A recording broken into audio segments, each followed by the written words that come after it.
उत्तर प्रदेश के गाजियाबाद में सूर्या कत्ल केस के मरकजी मुलजिम असद के बारे में पुलिस ने बताया कि वो एक एनकाउंटर के दौरान हलाक हो गया। असद पर 50,000 रुपए का इनाम भी मुकर्रर था। इस कार्रवाई के दौरान कोढ़ा पुलिस का एक कांस्टेबल भी जख्मी हो गया। तफसीलात के मुताबिक गाजियाबाद में ईद के दिन 17 साला सूर्या प्रताप चौहान को चाकू मार कर कत्ल कर दिया गया था। अहले खाना का कहना है कि मकतूल को इसके दोस्त असद ने फ़ोन करके ईद की मुलाकात के लिए बुलाया था, जिसके बाद ये अफसोसनाक वाक़या पेश आया। पुलिस ने इस केस में असद समेत 3 मुल्जिमान को पहले ही गिरफ्तार किया था, जबकि बादशाह असद इनकाउंटर में मारा गया।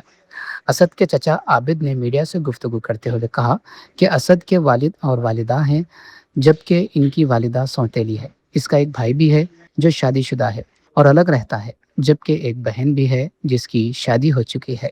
आबिद के मुताबिक 29 मई को पुलिस इनके गांव पहुंची थी और असद के बारे में पूछगछ की थी। उन्होंने पुलिस को बताया कि असद कई बरसों से गांव में नहीं आया है और ना ही हालिया दिनों में वहां मौजूद था। उन्होंने मजीद कहा कि आज सुबह तक इन्हें यही इत्तला थी कि असद गिरफ्तार नहीं हुआ है, अगरचे इस मामले में कई अफराद को हिरासत में लिया जा चुका था। बदज़ां सुबह के वक्त गांव वालों ने इन्हें इत्तला दी कि पुलिस ने असद को एनकाउंटर में हलाक कर दिया है। वाक़े पर अवामी हलक़ों में ये बात कही जा रही है कि जब किसी दूसरे मज़हब से ताल्लुक़ रखने वाला शख्स किसी मुसलमान के कत्ल में मुलव्वस होता है तो इस पर सख्त कार्रवाई या फौरी इनकाउंटर नहीं किया जाता, जबकि जब किसी मुसलमान पर इल्ज़ाम लगता है तो हुकूमत और पुलिस फौरी तौर पर हरकत में आ जाती है। बाज़ औक़ात मुल्ज़िम का घर मसमार कर दिया जाता है या इसका इनकाउंटर भी कर दिया जाता है।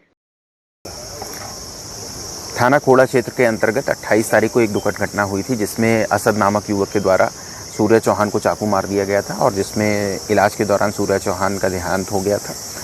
उनके परिजनों के द्वारा दी गई तहरीर के आधार पर थाना खोड़ा में सुसंगत धाराओं में मुकदमा पंजीकृत किया गया था और 5 अभियुक्तों को आरोपी बनाया गया था।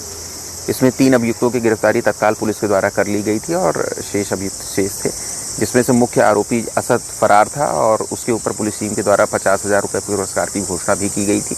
आज पुलिस टीम को यह सूचना प्राप्त हुई थी कि असद अपने कुछ साथियों से मिलने थाना खोड़ा क्षेत्र में आने वाला है और उनसे पैसे लेकर के वो भागने की फिराक में था। पुलिस टीम के द्वारा तत्काल कार्रवाई करते हुए इस पूरे क्षेत्र में कॉम्बिंग की जा रही थी। एसीपी इंदिरापुरम और थाना खोड़ा और थाना इंदिरापुरम की पूरी टीम इस क्षेत्र में मुस्तैद थी।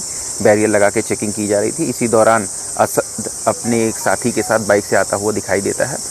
पुलिस टीम के द्वारा उसे रोकने का प्रयास किया जाता है, चेतावनी दी जाती है, लेकिन वो पुलिस टीम पर फायरिंग करता है और जवाबी फायरिंग में पुलिस टीम के द्वारा भी आत्मरक्षा फायरिंग की जाती है, जिसमें असद को गोली लगती है। असद को इलाज के लिए तत्काल नज़दीकी हॉस्पिटल में भर्ती कराया जाता है।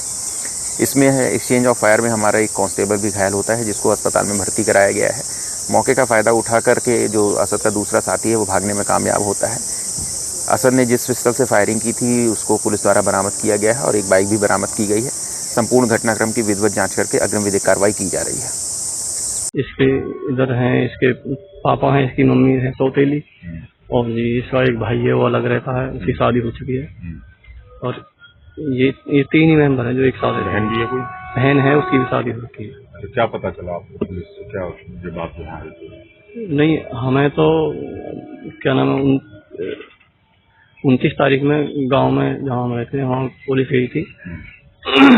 उन्होंने ऐसी दबिशदारी से पूछताछ की कि यहाँ असद आया है क्या। मैंने सर यहाँ तो नहीं आया, इसे कई साल हो गए बगैर उधर गए। गांव से भी इनका कोई ऐसा खास मतलब नहीं है, यहीं रहना सहना इनका इधर ही है। फिर ये पूछताछ करके और हमसे वो आगे वापस। उसके बाद फिर आज सुबह कल सुबह इसकी कुछ खबर मिली ऐसे ही, अभी हाथ नहीं आया है, इतने पकड़ दिए हैं ये सब। आज सुबह गाँव वाले ने बताई कि भाई ऐसा ऐसा बात हुई, उसको जो एनकाउंटर कर दिया। क्या करता था सर? ये लकड़े के उसके काम का था पीछे। खैर पक्की नॉलेज तो नहीं है, बातचीत इतनी नहीं थी। तो एक बार मालूम हुआ तो ये बता रहे थे कि उसकी कपड़े की दुकान पे लगा दिया। देखो या तो इसकी संगति कोई कंगे इसको संगति जैसी थी उसका इसके सही नहीं मिला। संगति अगर सही होती तो ऐसा नहीं होता। तो इसने काम तो गलत किया है जी, जो भी किया है गलत काम किया, बहुत गलत किया है। ऐसा नहीं करना चाहिए था, उसी की खामियां जैसा भुगतना पड़ा, इससे ज़्यादा और क्या।